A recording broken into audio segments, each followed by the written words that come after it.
أفحسبتم أنما خلقناكم عبثا وأنكم إلينا لا ترجعون فتعالى الله الملك الحق لا إله إلا هو رب العرش الكريم ومن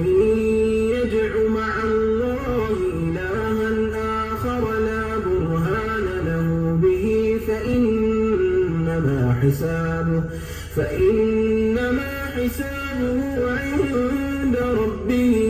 إنه لا يفلح الكافرون.